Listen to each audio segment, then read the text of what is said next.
The first thing I noticed when I drove into Gallows Creek was how the trees leaned in. They weren't just tall, they bent, like something invisible was pulling them toward the town. Their black, brittle branches stretched over the road like arms, blotting out the fading afternoon light. The deeper I drove, the worse it got. My cell service vanished 10 miles back, and even the GPS stopped responding, blinking like it had lost its mind. I gripped the wheel tighter. The tires crackled over old gravel, and a thick fog had started to gather around the edges of the forest. It smelled like wet leaves and burnt wood. My rental car's heater rattled like something was loose inside. Then the crow hit the windshield. It wasn't flying. It fell, straight from the sky like it had been dropped by something above the clouds. The impact was soft, almost delicate, but the blood left a perfect black-red smear across the glass. I stopped the car, got out, looked up. Nothing but silence and a sky the color of rusted metal. I pushed the dead crow off with a tissue, tossed it into the brush, and got back in the car without a word. I didn't believe in signs. At least, not anymore. But something about that fall, it felt timed. The wooden town sign appeared 5 minutes later, nearly hidden behind overgrown bushes. Welcome to Gallows Creek. Founded 1794. We keep to ourselves. That last part wasn't even painted. It was burned into the wood, like a warning someone wanted to make permanent. I rolled into town just as the sun disappeared behind the hills. It didn't fade, it dropped, as if the sky had grown tired of pretending. Street lights flickered on one by one, glowing a sickly yellow. The houses were old and close together, all with the same sagging roofs and gray paint that peeled like skin. Windows stared at me like eyes that hadn't blinked in years. The only thing that looked alive was the church bell tower. A single light burned behind the stained glass. I could hear it humming. Not ringing. Humming. I pulled up to the inn Peter had arranged for me. Langston House. The sign was crooked. Vines crept up the porch like fingers. The front door opened before I knocked. A woman stood there in a long dress with a dust-stained apron. Her eyes were wide, too wide, and she didn't blink for a full 3 seconds. "You must be Mr. Reyes," she said. "That's me," I replied, forcing a smile. She didn't return it. "We've prepared the attic room for you." "The attic?" Her smile flickered, just for a second. "It's the only one that's never been used." I stepped inside. The floorboards moaned like they didn't want company. The house smelled of lavender, ash, and something else. Something metallic. I followed her up 2 flights of stairs, each step slower than the last. At the top was a narrow wooden door with iron hinges and a rusted keyhole. She handed me the key without a word. "Bathrooms down the hall. No Wi-Fi. And the mirror in the room is old. Don't mind the cracks." "Thanks," I said, feeling anything but thankful. She turned and disappeared down the stairs. I stood alone in the hallway, staring at that door. I could hear something faint from inside, like breathing. Or maybe the wind. I unlocked the door. The attic room was cold and triangular, with the sloped ceiling pressing down like a lid. A single bed. A writing desk. A cracked mirror on the far wall. And dust, so much dust it looked like it had been snowing inside. I dropped my bag on the floor and sat on the bed. The silence was thick. Heavy. Then I heard it. Knocking. From above. Soft. Steady. 3 taps. Then a pause. Then 3 more. I looked up. There was no ceiling above me. This was the top floor. But the knocking kept going like something was just inches away on the roof or inside the walls. I didn't move. I just sat there and listened. And in that moment, I realized something strange. The knocking wasn't asking to come in. It was welcoming me home. I woke up with the taste of rust in my mouth. The room smelled faintly of old wood and mildew, like something had been buried under the floorboards for far too long. The innkeeper had left me breakfast, biscuits, eggs, and something that looked like jam but tasted strangely metallic. I didn't finish it. By mid-morning, the fog outside still hadn't lifted. It clung to the window like it had hands. I left the inn and made my way toward the old town library. Locals had pointed me there the night before when I asked where I might find old town records. They looked at each other before answering, like they weren't sure if they should tell me. The Gallows Creek Public Library wasn't much. A short brick building with faded green shutters and a sagging roof. A broken sign swung in the wind with one hinge, creaking like a groan that never stopped. I pushed the door open and stepped inside. It was cold. Not just cold from the weather, but a dead kind of cold like the building had no pulse. The scent hit me immediately, dust, rot, and something faintly sweet like decayed flowers. Behind the desk sat an elderly man, hunched over a newspaper. He didn't look up when I said hello. "I'm looking for records," I said. "Historical stuff? Town archives maybe?" Still no reply. Only the slow rustle of newspaper pages. "About the year 1825, I added. The pages stopped. He looked up, finally, his eyes watery and gray. "Downstairs," he rasped. "Basement room. Don't stay long." I didn't ask why. I just nodded and made my way past the sagging shelves toward the staircase. It was narrow and creaked under my weight. As I descended, the light above flickered and died, leaving only the dim glow from the dusty bulb at the bottom. The basement smelled worse. Mold lined the walls. A few boxes sat untouched, their labels faded. I passed a shelf full of tax records and old blueprints, looking for anything from the 1800s. I didn't find much at first. Just pages eaten by time. Then in the back corner, behind a toppled shelf, I noticed something strange. The wall looked uneven. Part of it jutted out just a little. I ran my fingers along the edge. The wood was different, newer, smoother. I pressed it, and with a soft creak, a small section slid open. Inside was a compartment. Dust poured out like it had been holding its breath for decades. Inside sat a single item, a thick leather journal, cracked with age and stained dark in places. A hand-carved cross was etched into the cover, upside down. I hesitated. My fingers brushed the surface, and for a moment it felt warm. Too warm. I opened it. The handwriting inside was sharp and rushed. The ink had bled through some of the pages. The first line hit me like a stone. "I, Reverend Nathaniel Ashwood, write this in the year of our Lord 1825, should none be left to speak the truth of what walks among us." My breath caught in my throat. Page after page described strange visions, voices from beneath the chapel floor, animals disappearing in the woods, people waking up with blood on their hands and no memory of the night before. But it wasn't just the horror that chilled me, it was the way he wrote about it. It is not madness. It is a shape. A thing. It comes for the broken. Near the middle of the journal, he drew a symbol. A circle surrounded by crude shapes that resembled teeth. Inside the circle, a human figure with hollow eyes and a blackened heart. It was labeled, the host. I kept reading. Every 2 centuries it returns to claim flesh. It chooses a vessel, marked by guilt, cracked by doubt, and waiting to be filled. I shut the book. I stood there for a long time, not thinking, barely breathing. The silence around me had changed. It was heavier now, like something was listening. I took the journal and slipped it into my bag. As I turned to leave, I heard something behind me. A breath. Just one. Shallow. Inhuman. I turned back fast, heart racing. Nothing. Only shelves. Shadows. But something told me that the journal wasn't meant to be found. Not by me. Not by anyone. I climbed the stairs 2 at a time, and didn't stop until I was outside, gulping the fog-heavy air like it might wash away what I had just read. But it didn't. And that night, when I locked the journal in my room and tried to sleep, I found something even stranger. A torn page lying on the floor beside my bed. One I hadn't taken with me. Written in the same sharp handwriting. He who opens the gate must be ready to close it with his soul. I didn't sleep. Not really. And when I listened closely, past the silence, I could swear I heard something whispering my name from the attic above. The morning fog hadn't lifted when I stepped out of the inn. The mist clung to the ground like it didn't want to let go, curling around my boots as I walked down the creaking porch steps. Gallows Creek was quiet, too quiet for a town with living people in it. No sound of children. No barking dogs. Just the soft wind brushing through the skeletal trees.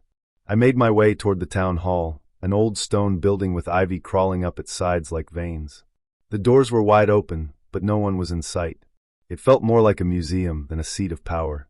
The floorboards creaked under my weight, and I caught the scent of candle wax and something faintly metallic, blood, maybe, or rust. I couldn't tell. "Mr. Reyes," a voice called from above. I looked up to see a man descending the spiral staircase. He wore a black wool coat and a burgundy scarf, and he moved like someone used to being watched. His eyes were blue, too blue, and his smile was so calm it almost unsettled me. "I'm Peter Langston," he said, offering a gloved hand. "Mayor, caretaker, historian, depends on who's asking." We shook hands. His grip was warm, but something in it felt too firm, like he was measuring me. "I appreciate you agreeing to speak with me," I said, trying to stay neutral. "I'm looking into the town's history. There are patterns." He chuckled. "Patterns, yes. That's a polite way of saying whispers of madness and missing people, isn't it? He turned and began walking, motioning for me to follow. I always admire curiosity, he said. Most people avoid our past. You, on the other hand, you came looking for it. We walked through a hallway lined with dusty portraits. Men and women with pale faces stared down at me, their names scratched into brass plaques. One of the paintings had no eyes, just two empty holes where they'd been cut out. Your ancestors? I asked, gesturing to the wall. Peter stopped and looked up at the eyeless painting. Some, yes. Some were lost to time. And some, he paused. We like to forget. He opened a door at the end of the hallway and led me into a small study filled with books, old maps, and artifacts. There was a fireplace lit with a weak flame, and above it hung a cracked mirror. My reflection in it looked slightly off, dimmer, like it wasn't syncing with my movements. Peter poured 2 cups of coffee from a steaming pot. He handed one to me and sat down across the desk. You came because of the disappearances, he said flatly. I nodded. He stirred his coffee slowly. This town, it has rhythms, like a heartbeat. Every so often the pulse skips. People vanish, yes, but sometimes they come back. I leaned forward. Come back how? His smile widened slightly. Changed. Quieter. Like they've seen something the rest of us can't. He took a sip of coffee and watched me closely. I didn't respond. I just listened. You see, he continued, in 1825 something happened here. Not just violence. Not just madness. The kind of thing you only read about in cursed diaries. We call it the Hollowing. The Hollowing? He nodded. A group of townsfolk were found kneeling in a circle at the edge of the woods. Eyes burned out, mouths sewn shut. No blood trail, no struggle. Just stillness. The old preacher called it a possession of silence. The records were hidden. Buried. I stared at him. And you're just telling me this? I'm not hiding anything, Mr. Reyes, he said calmly. I believe in preparation, not denial. He stood and walked to the cracked mirror. Have you ever stood in front of a mirror, he said softly, and wondered if the thing looking back was really you? I didn't answer. He turned back to me. Stay here if you'd like. We have a family in near the lake. Quiet. Private. You'll have space to read and reflect. I nodded slowly, unsure if I had just agreed to something or walked into a trap. Thank you, I said, though the words came out dry. Peter walked me to the door. Gallows Creek welcomes all seekers, he said, but not all questions should be answered. As I stepped outside, the fog felt thicker than before, and from the upstairs window of Town Hall, I thought I saw the painting with the eyeless face move, just slightly, like it was watching me walk away. I woke up with that bitter taste of copper in my mouth again. It was faint, just a trace on my tongue, like I'd been chewing on a coin in my sleep. The motel's dusty curtains were half open, letting in a strip of pale morning light. The kind of light that didn't warm anything, just revealed how hollow everything really was. I sat up, rubbed my face, and tried to shake off the dream. Or maybe it was a memory. A girl screaming, my hands frozen, her eyes rolling back as something black poured from her mouth. I could still hear it, wet, gurgling like something trying to crawl out. But that wasn't today's problem. Today, I was heading back to the town archives. Mayor Peter had given me access yesterday after our strange little chat. If you're interested in the past, he'd said, smiling, you'll find it in the walls. I didn't like how he'd said that, or how his voice had dropped when he leaned in, like he was telling a secret he didn't fully believe. The Gallows Creek Records Hall looked like it hadn't been touched since the early 1900s.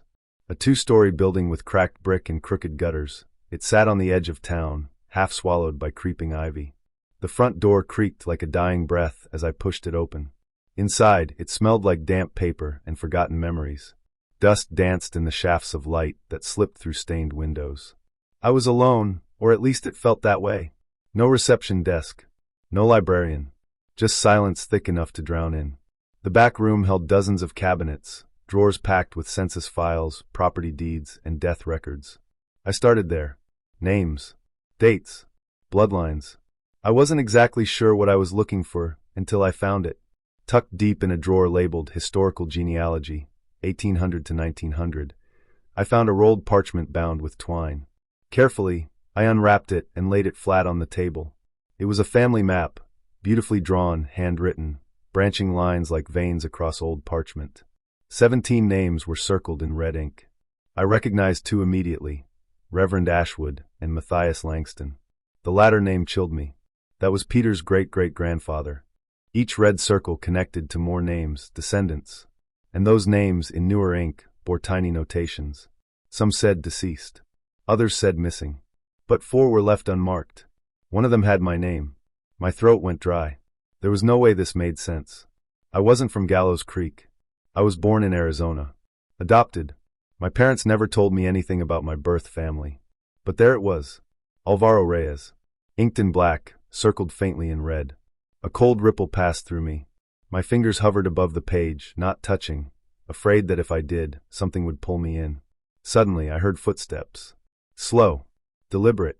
Coming from the hallway I'd just passed through. I spun around. "Hello!" I called out. My voice echoed, but no one answered. The footsteps stopped. I waited, holding my breath. Nothing. I folded the parchment, stuffed it into my coat pocket, and moved quickly toward the exit. As I passed an old mirror on the wall, I caught a glimpse of something behind me. A woman. Pale. Dressed in black. Her eyes were hollow pits. I turned. Gone. I didn't run, but I left fast enough that the wind from the door slammed it shut behind me. Back in the car, I locked the doors and sat in silence for a long time. The old bloodline map lay across my lap like a curse in paper form. Peter's family. Ashwood's journals. The missing people. And now me. I was part of something ancient. Something still alive. And whatever it was, it knew I was here. I hadn't slept in 2 nights. Not really. Every time I closed my eyes in that inn, something pulled me back, like invisible fingers brushing my skin, or the cold breath of something I couldn't see curling around my neck. But that night, I finally gave in to exhaustion. I set my recorder on the nightstand. Just a small black device. I told myself it was for research. Maybe I'd snore. Maybe I'd talk in my sleep. Maybe I'd hear rats in the walls or wind howling through the boards. Nothing paranormal. Just creaky old Gallows Creek. I took a sleeping pill, laid down, and stared at the ceiling for a long time. The wooden planks above me were stained dark, and I kept imagining the shapes looked like faces. One of them almost seemed to be smiling. When I woke up, it was 3:03 a.m. The room was dead quiet. Too quiet. The kind of silence that presses into your ears like cotton. I sat up slowly, reached for the recorder, and pressed play. The soft click of the button felt louder than it should have. At first, I heard nothing but the sound of my own breathing. Then static. A faint rustle. The creak of the floorboard at the foot of the bed. I hadn't moved during the night. At least, I didn't think I had. Then I heard it. A child's voice. Hi. Soft. Unmistakably real. It whispered something in Latin. At first, I couldn't make out the words, it was too faint. But the voice repeated it, slowly, as if teaching me. Patafacio ostium. Veniat corpus. Veniat caro. Open the door. The body will come. The flesh will come. I froze. My skin broke out in goosebumps. I don't speak Latin, but I remembered that phrase. It was written on the final page of the Ashwood journal, the one that vanished the night I found it. I played the clip again. The child's voice didn't just whisper the phrase. It giggled afterward. Not like a happy laugh. It sounded like a noise someone makes when they're hiding behind a door, waiting to jump out. Waiting to scare you. Then the giggling stopped. What came next didn't belong in any human throat. A low, rattling hiss. Like someone breathing through cracked lungs. Then a scraping sound, long, slow, deliberate. It sounded like fingernails dragging across the floor beside my bed. My blood went cold. I reached down quickly and clicked off the recorder. For a moment, I sat there, staring into the darkness. Listening. Nothing. Then very faintly, I heard a whisper. But this time, it wasn't on the recording. It came from the corner of the room, right by the old wooden wardrobe. I turned slowly. It was closed. But the whisper came again. You brought it with you, Alvaro. I stood, backing away, heart pounding so hard I could hear it in my ears. I grabbed the recorder and my notebook, turned on every light in the room, and locked myself in the bathroom. I didn't sleep the rest of the night. I stared at myself in the mirror until sunrise, half expecting my reflection to move when I didn't. And that Latin phrase, it kept echoing in my head. Open the door. I knew then, whatever haunted this town wasn't coming back. It had already arrived, and I had just invited it into my room. It started with a smell. That thick, coppery scent of old blood mixed with something, rotting. I'd been walking near the edge of the woods behind the town, following a path that looked like it hadn't been used in years. Moss had swallowed most of the stones, and the trees leaned inward like they were trying to hide something. I didn't know what I was looking for, only that my feet kept moving. Maybe it was instinct. Or maybe it was the whisper I thought I heard last night in my sleep, the one that said, "Find where they fed me." It wasn't raining, but the ground was damp. The air was too still. And then the ground gave way. One moment I was stepping over a log, the next I was crashing through brittle earth, tumbling down a short slope of wet dirt and roots. When I landed, everything was silent. My flashlight had slipped from my backpack, but its beam pointed forward, illuminating something carved into the earth beneath the surface. A door. It was stone, arched and covered in old carvings I didn't recognize. A strange symbol was etched into the center, like an eye with a flame inside. I touched it. The stone was warm. I should have left. I should have turned around and climbed back up. But I didn't. The door opened inward with a low groan that echoed like thunder in a cave. I stepped inside. The walls were made of old brick, blackened with soot and age. The deeper I went, the stronger the smell became. Not just blood, wax. Like hundreds of candles had been melted down here, over and over again. I followed a narrow hallway that led into a circular room lit by strange torches that didn't burn with fire, but with a dull red glow that pulsed like a heartbeat. And there it was. The chapel. It was hidden beneath the crypt, completely untouched by time. At the center stood an altar, rough stone, stained dark. The floor around it was covered in symbols I didn't understand, but something about them made my skin crawl. A large crucifix hung upside down above the altar, its wood cracked and blackened like it had been set on fire long ago. There were jars placed in the corners of the room. Inside them floated things I couldn't name. Some looked like dried organs. Others looked like small hands, too small to be anything human. On the far wall, a mural stretched from floor to ceiling. It showed a man kneeling with his arms outstretched, his mouth open, and above him a creature, horned, eyeless, with smoke instead of skin, pouring itself into him. Not blood, not liquid, just shadow. But what shook me more was the mark on the man's shoulder. A scar in the shape of a crescent moon. I stepped back. My shirt suddenly felt tighter against my skin. I pulled the collar aside and turned toward my shoulder in the mirror-like shine of the stone. Same scar, same shape, same spot. My mind went numb for a moment, like it didn't want to process what it was seeing, like my own body was trying to lie to me. I wanted to scream, but I couldn't. Then I heard it. A voice. Soft. Close. Almost like it was behind me. Your blood remembers. I spun around. No one there. The room was still. The torches still pulsed, matching the pounding in my chest. I didn't know if it was real, or if I was losing my mind, but I knew one thing for sure. This chapel wasn't built by people trying to worship God. It was built to feed something else. And it knew I was here.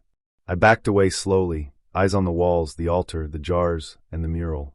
Just before I reached the door, something caught my eye in the corner of the mural, barely noticeable. 4 names. Faded under dust. But one of them was mine. A. Reyes. I ran. I scrambled up the muddy slope, heart racing, the forest spinning around me. I didn't stop until I was back in my car, engine trembling, windshield covered in leaves. My hands shook as I grabbed the wheel. Whatever this thing was, it didn't just know me. It had waited for me. And now it wanted more. I didn't want to go. Every bone in my body told me to stay in my room, lock the door, and wait for sunrise. But something about Peter's voice, smooth, warm, like a lullaby soaked in honey, had pulled the word yes from my lips before I even knew what I was agreeing to. The gathering was being held in the old chapel near the edge of town, the one no one ever talked about. It wasn't listed on any map. It wasn't in the archives. But Peter said it had always been there. The sky was bruised purple by the time I reached it. Fog clung to the gravestones outside like a sleeping animal. A lantern hung above the chapel door, flickering as if struggling to stay alive. The moment I stepped inside, the wooden doors shut behind me, loud and final. The room was packed. Rows of townspeople sat perfectly still on the wooden pews. No one spoke. No one looked at me. They were all facing the pulpit, eyes wide, hands folded. Even the children were silent, their faces blank, almost waxy. Peter stood at the front, dressed in black robes I'd never seen before. He didn't smile this time. His eyes swept the room like he was counting us. "I'm glad you came," he said softly, but the way his voice echoed, it was like the chapel was deeper than it should have been. I sat near the back, between 2 men who didn't blink once. Their hands twitched when I moved, like they were reacting to the thought of motion, not sound. Peter began to speak. At first, it sounded like a sermon. He mentioned tradition, unity, and sacrifice. But then the words shifted. He stopped referencing God. He started using names I didn't recognize, Valash, Othuan, the shepherd below. And then he pulled out the book. It wasn't a Bible. The cover was cracked and red, like old leather soaked in something it shouldn't have been. The pages were curled, nearly crumbling, but he handled it like it was a sacred relic. He read aloud in a language I didn't understand. Latin maybe, but wrong. Twisted. The syllables scraped the inside of my head like rusted nails. My ears rang. My vision blurred. One by one, the townspeople began to hum. Low, slow, like a lullaby from the grave. Their eyes rolled upward. Some started rocking in their seats. Others whispered words that didn't belong to them. I tried to stand, but my legs wouldn't move. Peter raised his arms.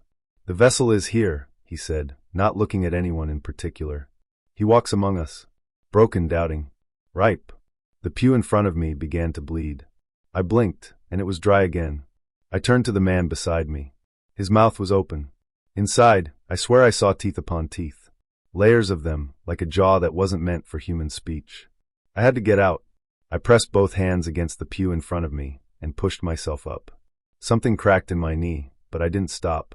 I stumbled to the side aisle and made my way toward the stained glass window. Behind me, Peter's voice grew louder, deeper. "Let the gate open. Let the memory breathe. Let the broken mind welcome the flame." I heard footsteps. Multiple. Fast. Coming for me. I threw myself into the window, not thinking, just moving. Glass shattered around me. A sharp edge sliced my shoulder, but I didn't care. Cold air hit my face like a blessing. I landed hard in the wet grass outside. Blood soaked through my shirt. I rolled over and looked up. The chapel's windows were dark now. Silent. No movement inside.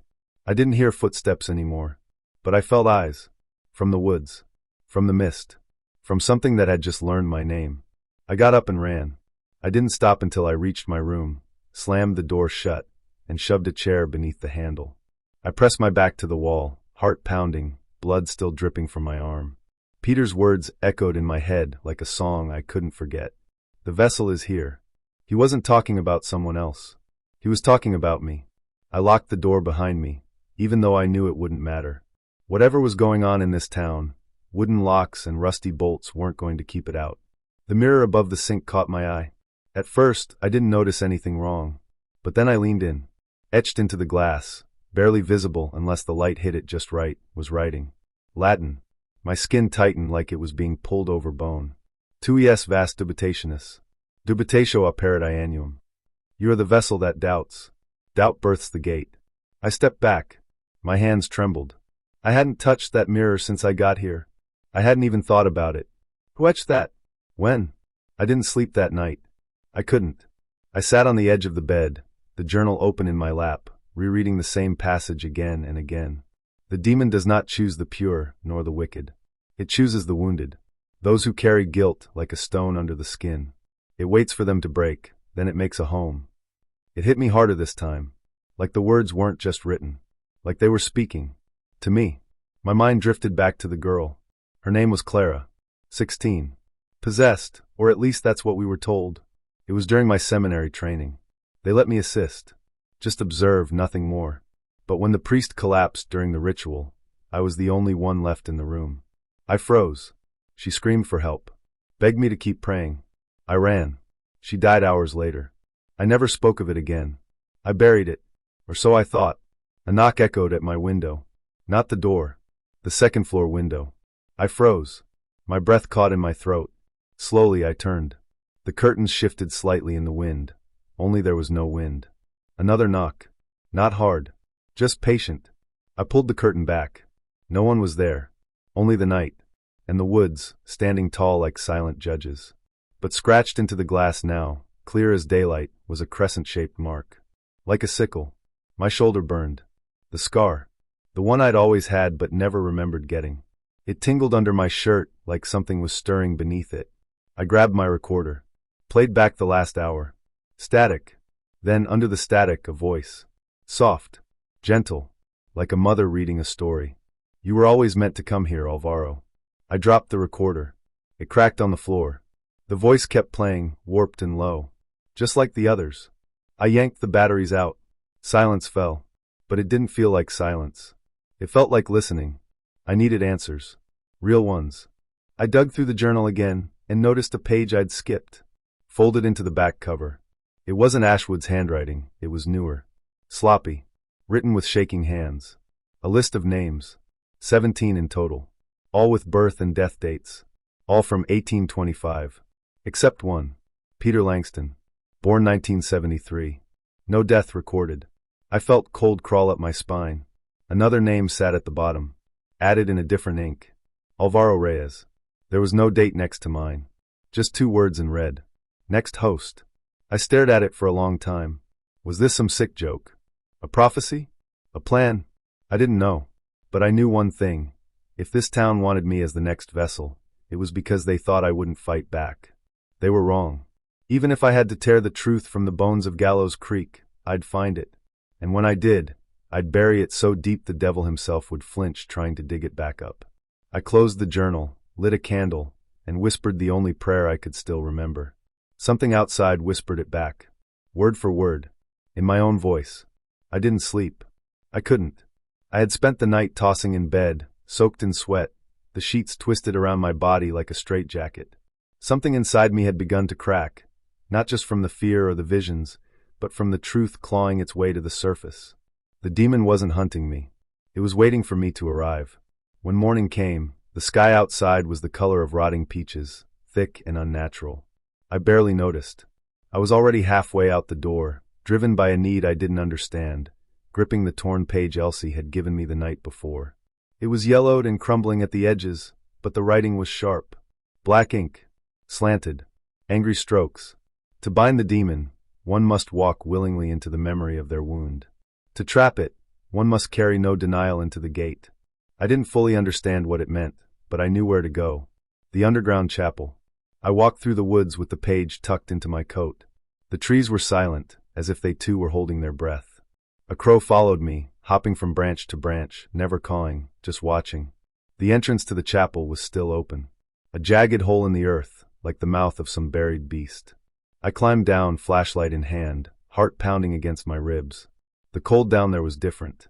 Not just chilly, but wrong. Like something old was still breathing in the dark. Candles from before were scattered across the stone floor, black wax hardened like veins. I set them up again, arranging them into a circle, just like the journal described. I used my own blood to draw the mark in the center, 3 overlapping triangles. The smell made me dizzy. My hand shook. I took a deep breath and began to chant the Latin verse aloud. I didn't need to read it. I'd memorized it in the night, even though I didn't mean to. It was like the words had burned themselves into my tongue. My voice echoed through the chapel, bouncing off walls that seemed to close in. The moment I spoke the final line, the flame of the candles flickered sideways. Then everything went black. When I opened my eyes, I was standing in a hallway. But it wasn't real. I knew it immediately. The air didn't feel like air. The floor didn't creak. The light came from nowhere. It was the orphanage. The one from the exorcism. The hallway stretched long and narrow, lined with peeling wallpaper and crosses hanging crooked on the walls. A faint weeping came from the end. I wanted to run, but my feet moved forward on their own. I passed doors I didn't remember. Each one whispered as I walked by. One opened slightly and I saw my mother, dead for 10 years, sitting in a rocking chair, staring at nothing. Another door swung open, and I saw the girl again. Her name was Isabel. She was 12. Possessed. Or maybe just deeply broken. I had tried to help. I failed. She'd thrown herself down a flight of stairs during the ritual, and I had never forgiven myself. The church blamed spiritual resistance. I blamed me. Now she stood in the center of the room, wearing the same blood-stained nightgown. Her mouth moved, but her voice was layered, hers and something far deeper. "You came back," she whispered. I swallowed hard. "You're not real." She smiled, and her eyes turned black. "Neither is your guilt. It's just a key, and you're turning it." The walls shook. The crosses flipped upside down. My ears filled with static. And then, Peter stepped out from behind her. He wore the same suit as always. Clean. Pressed. Like none of this touched him. "You've done well, Alvaro," he said, hands folded. "Truly. But you misunderstood your part in this." I backed away. "You said you served it. That you were the host." He chuckled. No. I'm just the doorman. The bloodline that watches the gate." You are the gate. My knees nearly gave out. What do you mean? You carry the guilt, the wound. You've denied it for years, but that pain carved a door inside you. And doors are meant to open. The girl, Isabel, laughed. It was high-pitched, like glass breaking in water. I tried to scream the right again. The Latin burned my throat. I could feel it trying to leave me, like a sickness being pulled out. The world tilted. My arms stretched out, and I felt something hot crawling up my spine. And then I saw the truth. The demon wasn't waiting to take me. It had grown inside me. Every vision, every sign, every whisper. It hadn't been luring me to Gallows Creek. It had been guiding me, because I was its sanctuary. I fell to my knees, the words of the rite choking in my mouth. My head felt split in half me, half something ancient and endless. It hissed with my voice. It knew my fears. I reached deep into the one thing I had left. Not faith, not strength, just honesty. I failed her, I whispered. I failed them all, and I won't fail again. The candles flared inside the vision. The walls cracked. Peter's face twisted, not angry but surprised. You shouldn't have remembered, he whispered. I spoke the final word of the rite. Everything exploded in white. When I opened my eyes, I was back in the chapel. My mouth was bleeding. My vision doubled. The candles were all out, and the air was still. But something was different. I was still here. So was it? I could feel the weight inside my chest. Not full possession. Not yet. But close. Like a second heartbeat. I wasn't the vessel anymore. I was the battlefield. And the war had only just begun. I never thought I'd be lighting candles inside a rotting chapel, with blood on my palms and an ancient prayer burning the back of my throat. But here I was, kneeling in the blackened dirt beneath the old stone altar, surrounded by nothing but silence and shadows. The air was heavy, thick with the stench of wax, mold, and something older, something like sulfur and rotting teeth. I drew the final circle with the chalk I'd crushed from a tombstone behind the chapel. Elsie's instructions echoed in my mind. The chalk must be taken from the resting place of the forgotten. The blood must be your own, and the words must be spoken with fear in your bones. Fear wasn't a problem. My hands shook as I sliced the edge of my thumb and smeared it across the floor. I could feel something watching me, like the walls themselves were breathing, waiting. The Latin passage came next. I had memorized it. Still, when I opened my mouth, the words didn't feel like mine. They rolled out slow and sour, thick on my tongue like oil. The candles flickered with each syllable. The flame turned a deep, unnatural red. A wind stirred inside the chapel, though all the windows were shut. Then silence. No flicker. No breath. No warmth. I closed my eyes as Elsie told me and waited. Something pulled me under. Not physically. Not at first. It was like falling into sleep while wide awake. My mind detached from my body, like a thread yanked out of my spine. One moment I was kneeling. The next, I was standing in a place that looked like the chapel, but twisted. The colors were wrong. The light bled sideways. There were mirrors everywhere, floating in the air, hanging from invisible hooks, some shattered, some cracked. And in each one was me. But not me as I am now. Each mirror showed a different version. Me younger, smiling. Me with blood on my shirt. Me screaming. Me on the floor, begging. I turned and saw her. Sophia. The girl from the exorcism. She stood by the altar, wearing the same torn white dress she wore that day. Her eyes were black pits. Her mouth moved, but I couldn't hear her. Sophia? I called. She didn't respond. Just tilted her head, like something curious or hungry. Then she opened her mouth and spoke, not in her voice. It was mine. You let me die. The world cracked at those words. The mirrors rippled like water. Images inside twisted. My worst memories stretched and looped. I saw myself running from her, her screams echoing in that tiny seminary room, the priest beside me vomiting blood as the demon inside her laughed. I tried to run, but the floor dragged like mud. My feet wouldn't lift. My chest tightened. Then came another voice, deeper, older. You doubted. You broke. You belonged to me. The shadows moved. From behind the altar, from the corners of the mirrors, from inside my reflection, they slithered toward me. I backed away, trembling. No, I whispered. I came to end you. One of the mirrors shattered. Not by force, but from the inside. A version of me reached through the broken glass, grabbing at my leg. His eyes were glowing red. I am you now, he said, grinning. I couldn't breathe. The chapel began to collapse, the mirrors turning into black smoke. Sophia screamed, a sound that pierced my skull. Then I remembered Elsie's final words. If your guilt speaks louder than your faith, the demon will own your voice. So I did the only thing I hadn't done in years. I prayed.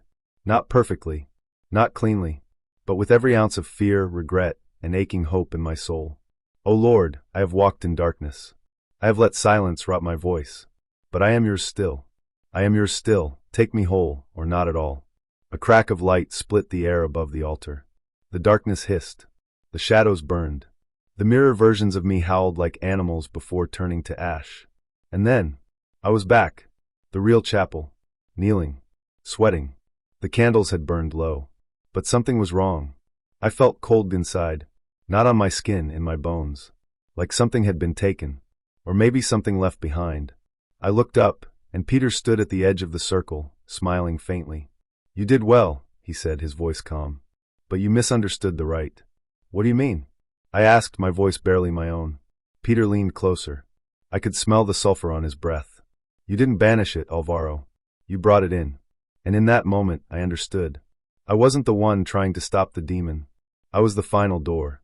And it had just walked through me. I collapsed. And the candles went out. I lit the final candle with shaking hands. Its flickering flame cast long shadows that danced along the chapel's cracked walls. The air smelled like burnt wood and dried blood. The Latin verses from Reverend Ashwood's journal lay open in front of me, their red ink bleeding into the torn page. My mouth was dry, and my stomach twisted like it knew something I didn't. I sat inside the chalk circle I had drawn myself, a crude attempt to follow the ritual described by Ashwood. A drop of my blood stained the center, right over a sketch of an open eye. You are the vessel that doubts, I whispered, repeating what the mirror had said. Doubt births the gate. I closed my eyes and began to recite the verse. The chapel darkened. Even with my eyes shut, I could feel the light draining from the room. A thick silence settled, like sound itself had been swallowed. Then the chill came, cold enough that my breath turned to mist and my fingers turned numb. I kept reciting. When I opened my eyes, I wasn't in the chapel anymore. I was back in the seminary, standing in the center of the room where the girl had died. Isabella. She was 12. Possessed. Crying, screaming, clawing at her own arms. I had held her down while Father Emmanuel tried the rite. I hadn't spoken. I hadn't prayed. I just stood there, frozen. She looked at me, through me, and whispered, "Help me." Then her neck snapped backward, and she never moved again. And now, she stood in front of me. Her dress was white and soaked in black water. Her eyes were gone, hollow and weeping smoke. She smiled. You remember, don't you, Alvaro? She said, her voice soft like wind through dead leaves. You watched me die and did nothing. I tried, I choked. No. You watched. You were too scared to even speak the words. Her face twisted. You left me in the dark. The walls around us melted like wax, dripping and reforming. I found myself in my childhood bedroom next. My mother sat on the edge of my bed, humming the lullaby she used to sing. I hadn't seen her face in 10 years, not even in dreams. She turned, but her eyes were black pits too. Still chasing shadows? She said. Still pretending you can fix what's already inside you. I backed away. I know this isn't real, I said, trying to stay calm. I'm in the gate. The demon is trying to break me. Break you? The voice that came from her mouth wasn't hers anymore. It was layered, deep and growling, like dozens of voices stacked together. No, Alvaro. We are finishing you. Suddenly, I was surrounded by mirrors. Hundreds of them. And in each one, I saw myself, but twisted. In one, my skin was peeling. In another, I had Peter's smile. In a third, I was kneeling with red eyes, whispering Latin in a voice not my own. I screamed. The mirrors shattered. Everything went black. Then a single light flickered. Peter stood in the chapel doorway, his eyes calm, hands clasped behind his back. He walked slowly toward me, unbothered, like he was entering a Sunday sermon. You did well, he said, almost kindly. You made it to the center. That's more than the others could do. I was still breathing hard. My clothes were soaked in sweat. I saw it. I saw what it wanted. Peter tilted his head. What you wanted, Alvaro. The demon didn't choose you. You called it. No. Yes. You fed it. With guilt. With silence. With years of self-hate and broken faith. He leaned closer. You never came here to stop it. You came here to find it. I shook my head, trying to make the thought go away, but part of me felt it, like a rope buried in my chest, slowly being pulled from within. You said you weren't the host, I gasped. You said you were just the watcher. Peter smiled wider. And I've watched you perfectly. For years. The demon needed someone who doubted their purpose, someone cracked down the middle. You weren't lured here, Alvaro, you belonged here. I reached for the journal, barely able to move. I finished the last line of the rite with what strength I had left. The wind howled through the chapel. The candles burst. The chalk circle lit up like a burning ring of fire. Peter stepped back. The voices screamed. And I felt it. Something tear. Like part of me, my spine, my chest, my thoughts, was being pulled out. Something old, something heavy, something not entirely mine. I felt the demon wail. It didn't want to leave. But I forced the words out again. Veritas. Lux. EXI. There was a blast of light. And then, silence. I was on the ground. Smoke curled from the edge of the chalk. The journal was ash. Peter was gone. And I felt lighter. But not whole. I stood slowly, and saw something in the broken mirror at the front of the chapel. My reflection blinked half a second after I did. And for just a moment, its eyes were glowing red. I'm not sure what I pulled out, or what I kept in, but something stayed.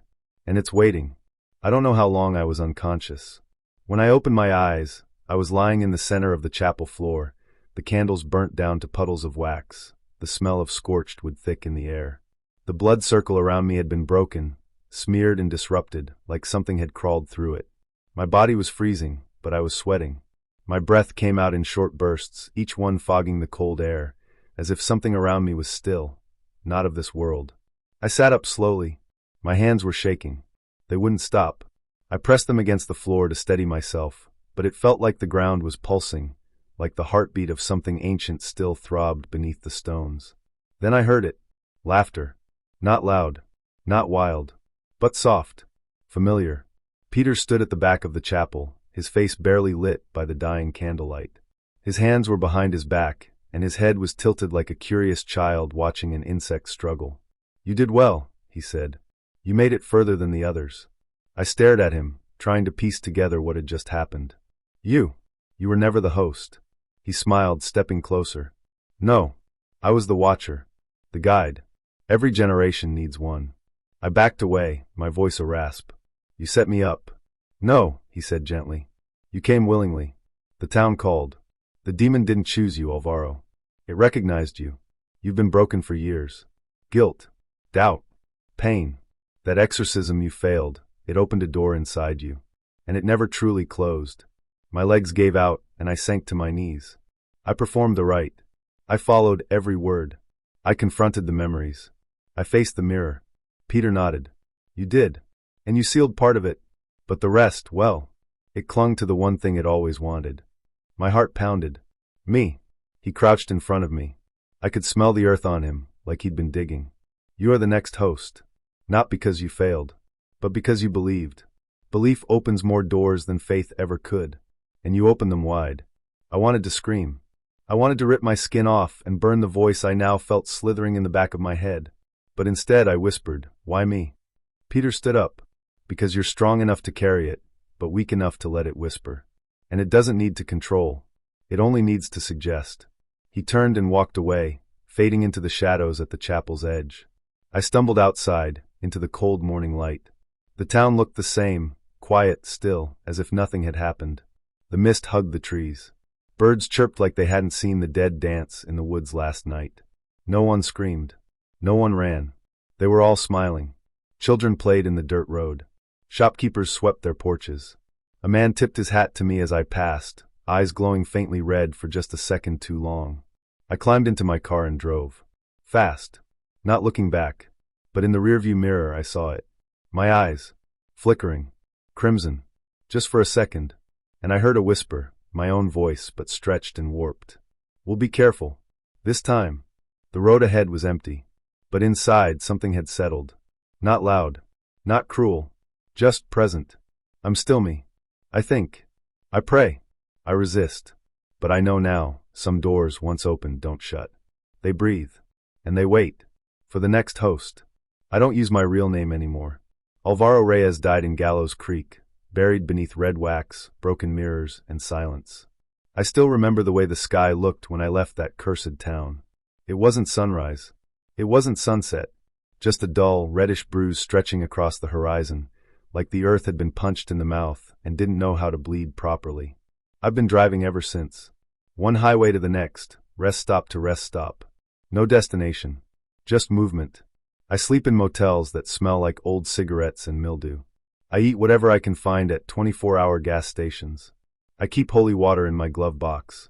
A rosary hangs from my rearview mirror, though I'm not sure I believe in it anymore. Sometimes I catch myself whispering prayers in Latin. Half of me doesn't remember learning them. The other half does. There's something inside me now.